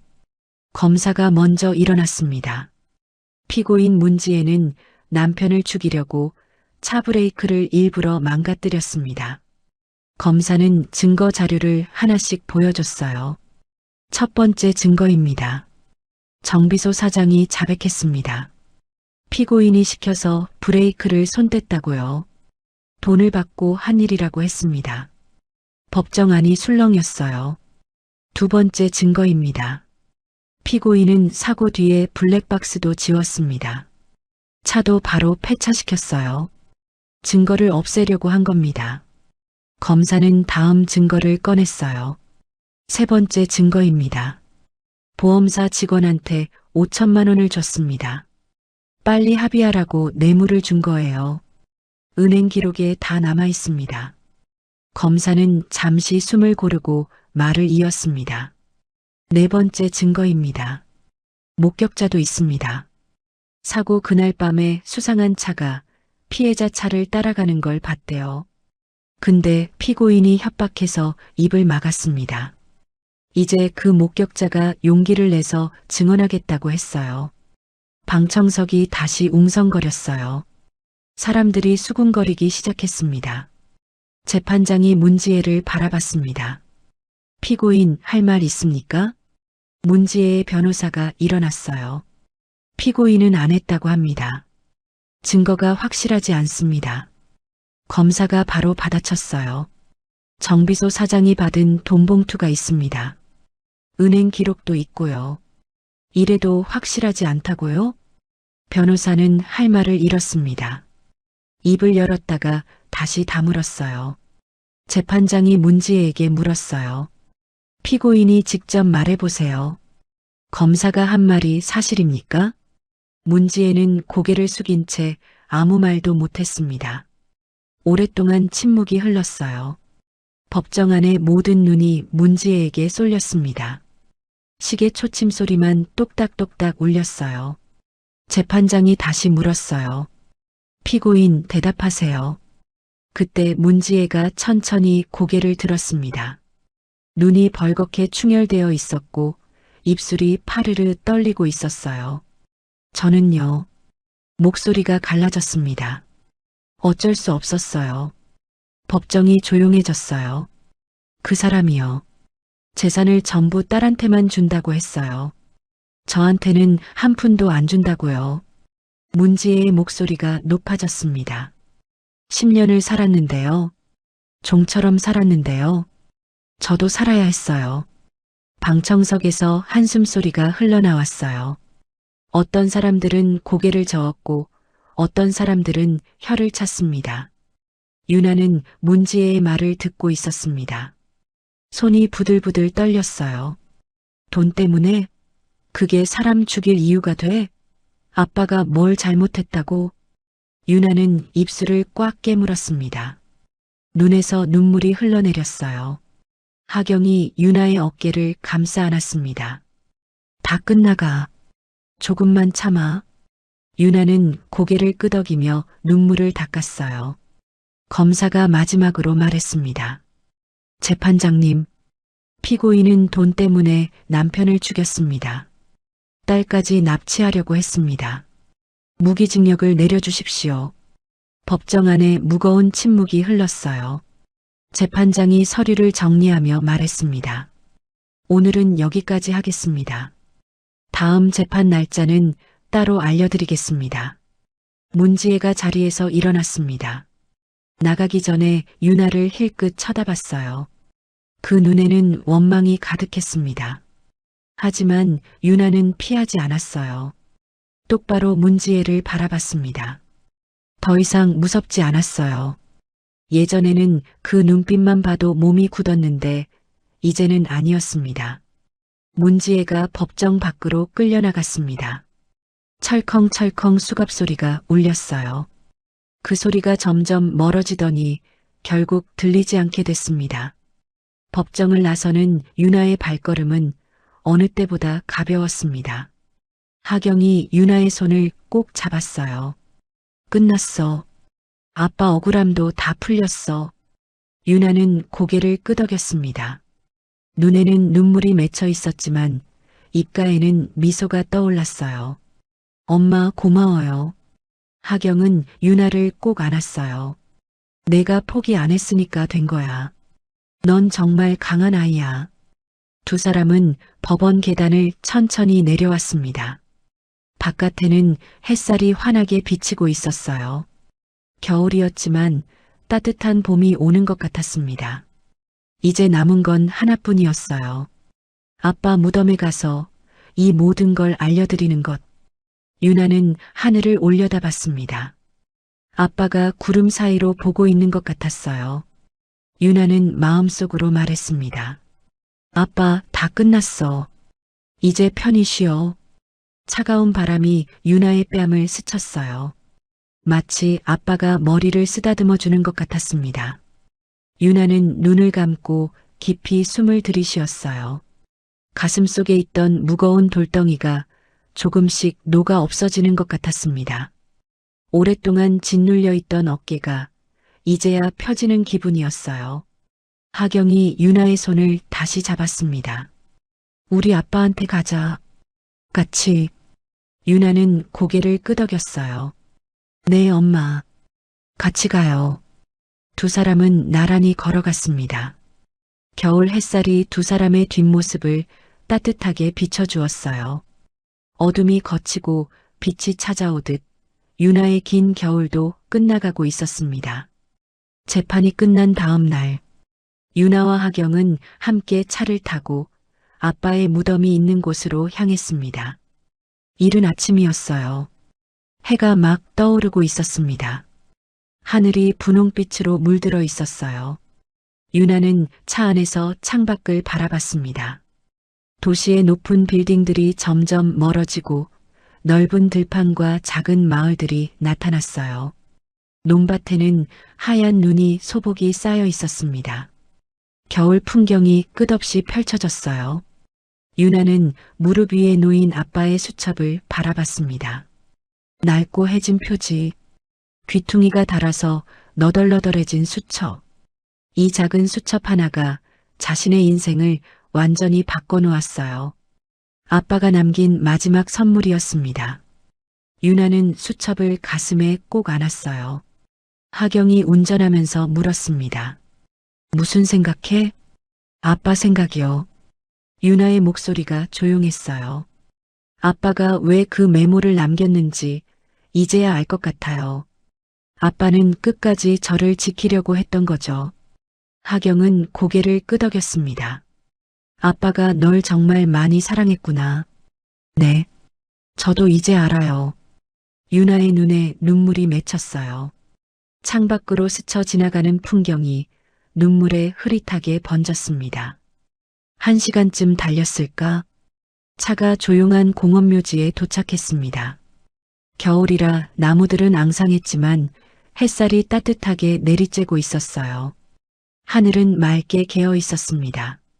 구름 한 점 없는 파란 하늘이 끝없이 펼쳐져 있었어요. 마치 아빠가 오늘을 위해 날씨를 준비해 놓은 것 같았습니다. 유나와 하경은 차에서 내렸습니다. 손에는 하얀 국화꽃 한 다발이 들려 있었어요. 유나가 직접 고른 꽃이었습니다. 아빠가 좋아했던 하얀 국화. 두 사람은 천천히 언덕을 올라갔습니다. 발밑에서 마른 낙엽이 바스락거렸어요. 눈이 살짝 쌓인 길이 미끄러웠지만 두 사람은 조심조심 걸었습니다. 차가운 바람이 불어왔지만 유나는 춥지 않았어요. 하경이 옆에 있었기 때문입니다. 아빠의 무덤 앞에 도착했습니다. 작고 소박한 비석이 서 있었어요. 정재성, 사랑하는 아버지, 영원히 기억하겠습니다. 유나는 그 글씨를 가만히 바라봤습니다. 손으로 비석을 쓰다듬었어요. 차갑고 단단한 돌이었습니다. 하지만 그 안에 아빠가 있는 것 같았어요. 눈물이 볼을 타고 흘러내렸습니다. 유나는 무릎을 꿇고 앉았습니다. 하얀 국화꽃을 비석 앞에 정성스럽게 놓았어요. 그리고 천천히 입을 열었습니다. 아빠, 목소리가 떨렸어요. 나왔어. 유나는 깊은 숨을 들이쉬었습니다. 가슴이 먹먹했어요. 할 말이 너무 많았습니다. 아빠가 남긴 메모 있잖아. 정말 마지막이면 아빠 번호로 문자하라고 한 거. 그거 보고 문자했어. 유나는 눈물을 닦았어요. 그랬더니 엄마가 왔어. 진짜 엄마가 왔어. 하경이 유나의 옆에 무릎을 꿇고 앉았습니다. 아빠가 다 준비해 놓은 거였어. 아빠가 나 지켜준 거야. 죽어서도 나 지켜준 거야. 유나의 어깨가 들썩였어요. 울음이 터져 나왔습니다. 고마워, 아빠. 정말 정말 고마워. 하경이 유나의 등을 부드럽게 쓰다듬었어요. 유나는 한참 동안 울었습니다. 그동안 참아왔던 눈물이 한꺼번에 쏟아져 나왔어요. 새엄마한테 맞으면서 참았던 눈물. 배고프고 추웠을 때 참았던 눈물. 아빠가 보고 싶을 때 참았던 눈물. 모든 눈물이 한꺼번에 터져 나왔습니다. 한참 뒤에 유나가 눈물을 닦았습니다. 그리고 다시 입을 열었어요. 아빠, 그 여자 잡혔어. 새엄마 말이야. 다 밝혀졌어. 유나의 목소리가 조금 단단해졌습니다. 아빠를 죽인 거, 브레이크를 망가뜨린 거, 증거 없앤 거, 전부 다 들통났어. 유나는 코를 훌쩍였어요. 이제 아빠 억울함 풀렸어. 그 여자는 평생 감옥에서 살 거야. 다시는 나쁜 짓 못해. 바람이 불어왔어요. 나뭇가지가 살랑살랑 흔들렸습니다. 마치 아빠가 듣고 있는 것 같았어요. 유나는 미소를 지었습니다. 아빠, 나 이제 괜찮아. 혼자가 아니야. 유나는 옆에 있는 하경을 바라봤어요. 엄마가 있어. 진짜 엄마가 생겼어. 아빠가 찾아준 거야. 하경의 눈에도 눈물이 맺혔습니다. 하경이 비석을 바라보며 말했습니다. 재성 씨, 목소리가 낮고 떨렸어요. 고마워요. 우리 딸 지켜줘서. 하경은 비석 앞에 무릎을 꿇었습니다. 그 험한 세월 동안 혼자서 다 감당하면서 끝까지 지켜줘서 고마워요. 하경은 깊은 한숨을 내쉬었습니다. 내가 더 일찍 찾았어야 했는데 그러지 못해서 미안해요. 18년 동안 혼자 두어서 미안해요. 눈물이 하경의 뺨을 타고 흘렀어요. 이제는 내가 지킬게요. 우리 딸 내가 지킬게요. 그러니까 편히 쉬세요. 하경은 비석에 손을 얹었습니다. 차가운 돌이었지만 왠지 따뜻하게 느껴졌어요. 유나가 주머니에서 휴대폰을 꺼냈습니다. 그리고 아빠의 번호로 문자를 보냈어요. 아빠, 엄마 찾았어. 이제 혼자 아니야. 고마워. 사랑해. 보내기 버튼을 눌렀습니다. 잠시 뒤 휴대폰에 답장이 왔어요. 유나는 깜짝 놀랐습니다. 화면을 확인했어요. 자동 답장이었습니다. 아빠가 미리 설정해 놓은 메시지였어요. 그래, 됐다. 이제 서로 지켜줘. 아빠는 괜찮아. 유나는 그 문자를 보고 다시 눈물이 터졌습니다. 하경도 화면을 보고 울었어요. 두 사람은 서로를 꼭 안았습니다. 아빠의 무덤 앞에서 엄마와 딸이 처음으로 함께 울었어요. 오랫동안 서로를 안고 울었습니다. 한참 뒤에 두 사람은 자리에서 일어났습니다. 유나가 비석을 다시 한번 바라봤어요. 아빠, 나갈게. 또 올게. 엄마랑 같이 또 올게. 바람이 다시 불어왔습니다. 마치 아빠가 손을 흔들어주는 것 같았어요. 유나는 미소를 지었습니다. 이제 정말 괜찮을 것 같았어요. 두 사람은 천천히 언덕을 내려왔습니다. 하경이 유나의 손을 꼭 잡았어요. 우리 이제 집에 가자. 네, 엄마. 유나는 고개를 끄덕였습니다. 집. 이제 유나에게도 돌아갈 집이 생겼어요. 기다려주는 사람이 생겼습니다. 따뜻한 밥을 차려줄 사람이 생겼어요. 더 이상 혼자가 아니었습니다. 차에 올라타면서 유나는 뒤를 돌아봤습니다. 아빠의 무덤이 있는 언덕이 보였어요. 햇살이 그 위에 따뜻하게 내리쬐고 있었습니다. 마치 아빠가 웃고 있는 것 같았어요. 유나는 마음속으로 인사했습니다. 안녕, 아빠. 다음에 또 올게. 사랑해. 영원히 사랑해. 차가 천천히 출발했습니다. 유나는 창밖을 바라봤어요. 들판 위로 햇살이 쏟아지고 있었습니다. 겨울이었지만 봄이 오고 있는 것 같았어요. 얼어붙었던 땅이 녹고 새싹이 돋아나듯 유나의 마음에도 따뜻함이 찾아왔습니다. 하경이 유나를 바라보며 웃었어요. 뭐 먹고 싶은 거 있어? 글쎄요. 뭐든 좋아요. 유나도 미소를 지었습니다. 엄마가 해주는 거면 다 좋아요. 하경은 유나의 머리를 쓰다듬었어요. 그래. 맛있는 거 해줄게. 따뜻한 거 해줄게. 유나는 하경의 손을 잡았습니다. 따뜻한 손이었어요. 엄마의 손이었습니다. 차는 햇살 속으로 달려갔습니다. 새엄마의 어둠에서 벗어나 진짜 엄마의 품으로 돌아온 유나. 아빠가 죽어서까지 지켜준 딸. 그리고 18년 만에 다시 만난 모녀. 이제 두 사람의 새로운 이야기가 시작되고 있었습니다. 어둠 뒤에는 반드시 빛이 온다고 했어요. 유나는 이제 그 빛 속에 서 있었습니다.